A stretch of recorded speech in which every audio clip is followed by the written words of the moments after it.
Welcome to my series of podcasts about the stories of the Tudors and the Stuarts. My name's Tony Riches and I'm an historical fiction author from Pembrokeshire in Wales. And this podcast continues my Elizabethan series, looking at the world of an amazing Elizabethan woman, the subject of my book, Penelope, Tudor Baroness. I've been planning an Elizabethan series for some time, as my aim was to tell the stories of the Tudors from Owen Tudor's first meeting with Queen Catherine of Valois through to the death of Queen Elizabeth and eventually lead into the succession and rise of the Stuarts. I decided to show the fascinating world of the Elizabethan court through the eyes of the Queen's favourite courtiers, and I chose Penelope as she had an unusual relationship with her vengeful queen, who banished her from court. Born Penelope Devereux, she was the daughter of the Queen's nemesis, Lettice Knollys, an elder sister of the ill-fated Robert Devereux, Earl of Essex. Her father died in Ireland, and her mother was often absent, so Penelope had to grow up fast and look after her younger brothers and her sister, and her mother's secret marriage to the Queen's favourite, Robert Dudley, did nothing to help Penelope. She's often referred to as the inspiration for Stella, the idealised subject of Sir Philip Sidney's sonnet cycle Astrophel and Stella. However, beneath the romanticism as a sophisticated political operator, Penelope was a woman who navigated the highest levels of court intelligence and high-stakes diplomacy. In this podcast, I'll be exploring 5 lesser-known insights into the character of Lady Penelope. Firstly, Penelope conducted high-level, clandestine and high-risk diplomacy to secure the Jacobean succession. During the last years of Queen Elizabeth's reign, the royal succession was a matter of intense political sensitivity, particularly to the ageing Queen, and King James of Scotland was anxious to secure his claim to the English throne, but direct negotiation risked accusations of treason from the Elizabethan crown. Penelope operated at the heart of a secret network, acting on behalf of the faction led by her brother Robert Devereux, the Earl of Essex. Penelope established a confidential channel of communication with the Scottish king. She corresponded with King James using clever numerical ciphers and coded aliases, referring to herself in secret dispatches as Realta, which is an Irish Gaelic word meaning orderly or bound by rule. I wonder if James saw the irony of her choice. And she gave King James the code name Victor and used Venus as a somewhat ironic code name for Queen Elizabeth. And her decoded letters reveal she shared useful political intelligence regarding Elizabeth's health and court dynamics. When King James successfully ascended to the English throne in 1603 as King James I, he acknowledged Penelope's diplomatic service, granting her elevated precedence and royal favour at court, so her risky gamble paid off. Next, Penelope kept a long-term lover alongside her legal marriage for over a decade. In 1581, Penelope's stepfather, Sir Robert Dudley, married her off to his business associate, a wealthy Puritan called Baron Robert Rich. She made a formal protest, but nobody took any notice, and despite a very unhappy marriage, she fulfilled her obligations, bearing 7 children. However, by around 1590, Penelope established a liaison with the handsome and gallant Charles Blount, Baron Mountjoy, and later the Earl of Devonshire, one of the kingdom's leading military commanders. What makes this extraordinary by modern standards is that Penelope lived in a publicly recognised long-term relationship with Charles Blount while remaining legally married to Lord Rich. It was very tricky to get a divorce and probably against the law, but she bore Charles Blount 5 more children, all of whom were initially acknowledged within the broader social system of the court. It was because of her family's political authority and Charles Blount's military success in Ireland, the political elite tolerated an arrangement that would have ruined a woman of lesser influence. Next, Penelope successfully defended herself against allegations of high treason following the Essex Rebellion. In February 1601, Penelope's younger brother, the Earl of Essex, launched an ill-fated armed uprising against Queen Elizabeth's government. The coup collapsed within hours, leading to the arrest of Essex and his confederates, and this story is the subject of my book, Essex, Tudor Rebel. But under interrogation in the Tower of London and facing execution, Essex tried to blame his sister Penelope, telling the Privy Council she was the true instigator of the rebellion. Penelope was promptly placed under house arrest and summoned before the Privy Council. Facing a capital charge that carried the penalty of execution, she delivered a masterclass in political defence. She told them her brother's accusations were the product of a compromised mind, asserting her complete innocence while framing her actions as sisterly devotion. Her persuasive arguments convinced the council and Queen Elizabeth to release her without any charge, a rare outcome in a Tudor treason trial.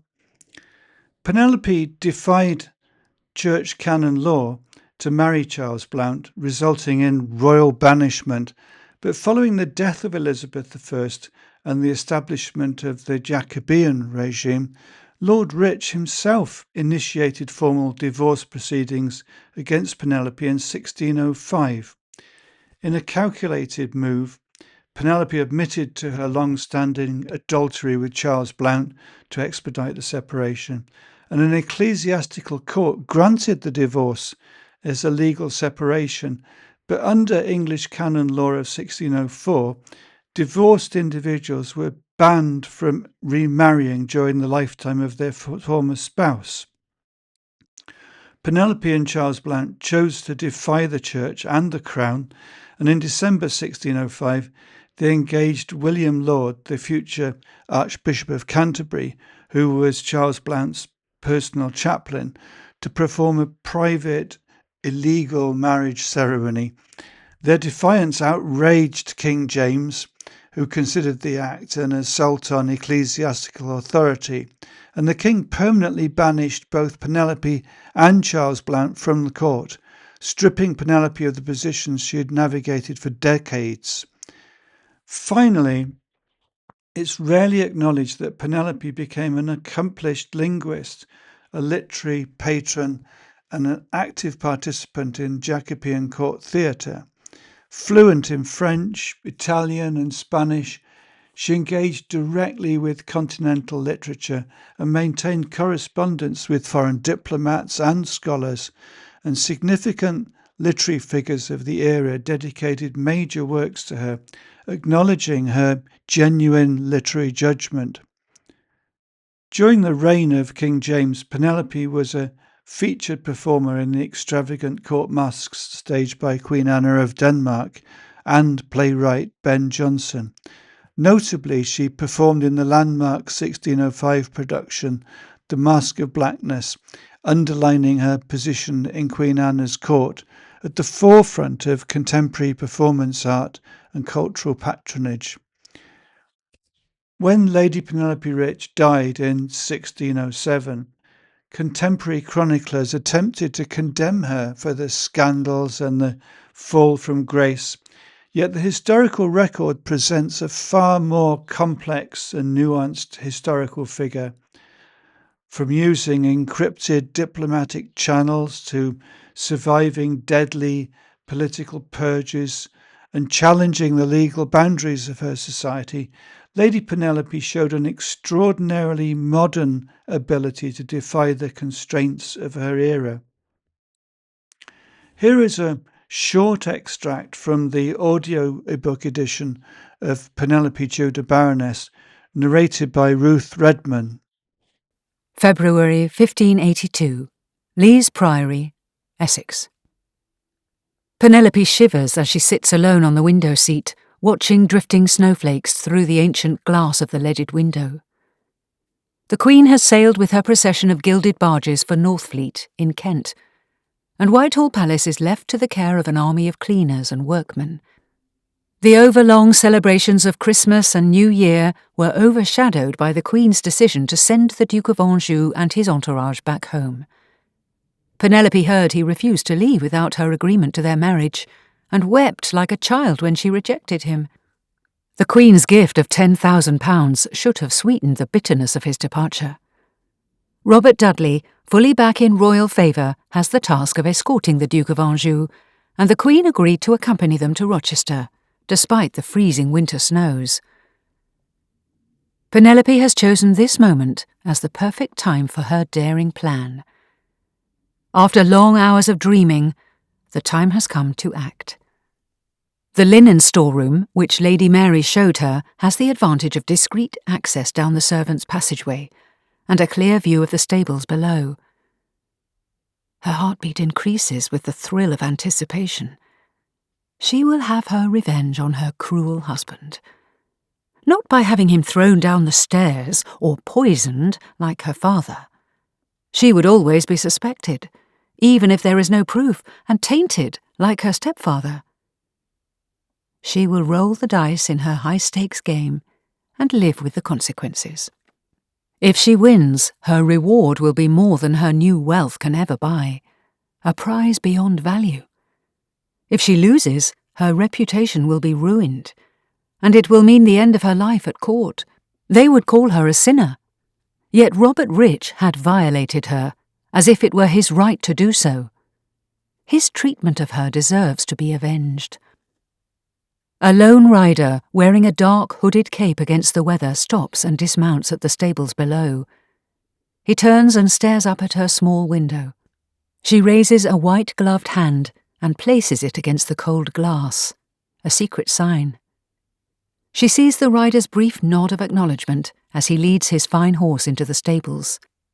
She watches him emerge soon after, brushing snowflakes from his cape. Her pulse races as she waits. There are risks, but she must travel to Essex, so will not be joining the royal progress and so cannot be missed. The 50-mile journey to Lees Priory will be a 2-day ride, likely to be delayed by the falling snow. Her husband can have no way of knowing when she leaves London, or when she can be expected to arrive.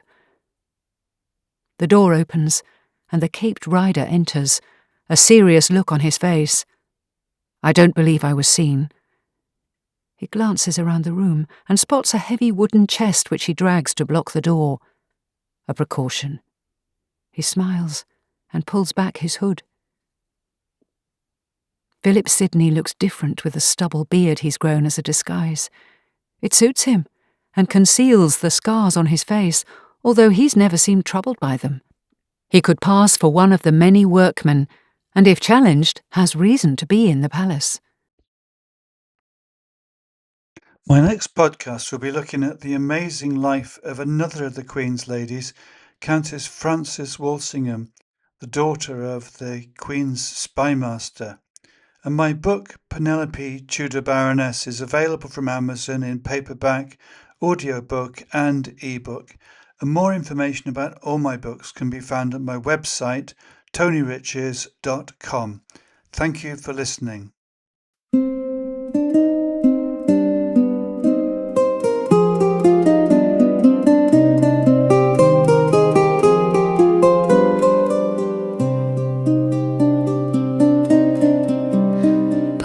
Thames' wan and willowed shore, where morning branches sweep the tide, the eastern sun rose faintly gold, yet dimmed beside fair Penelope's pride. No velvet mast nor silken shade could hide the flame within her eye. Her beauty made the lilies fade and bent the knees of chivalry.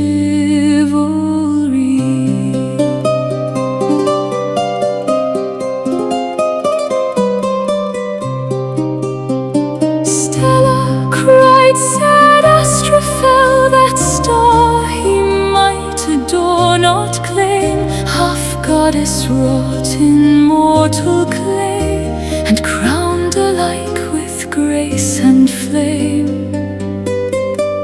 But what are songs and sighs and verse to one condemned by state and bed?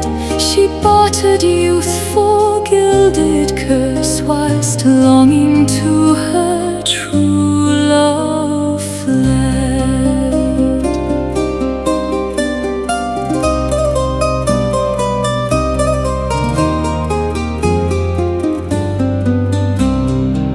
Beneath the gaze of Gloriana, she trod the pavane proud and bold, a huntress heart, a second Diana, whom neither fear nor honor sold.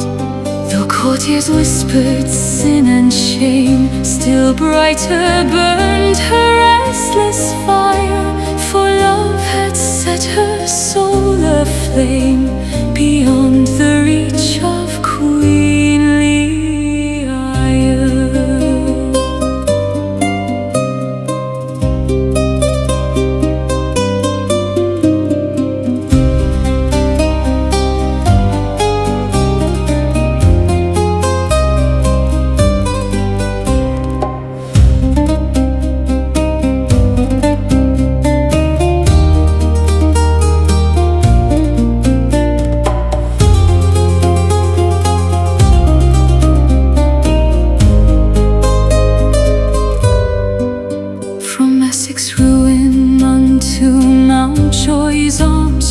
The edge of wrath and treason.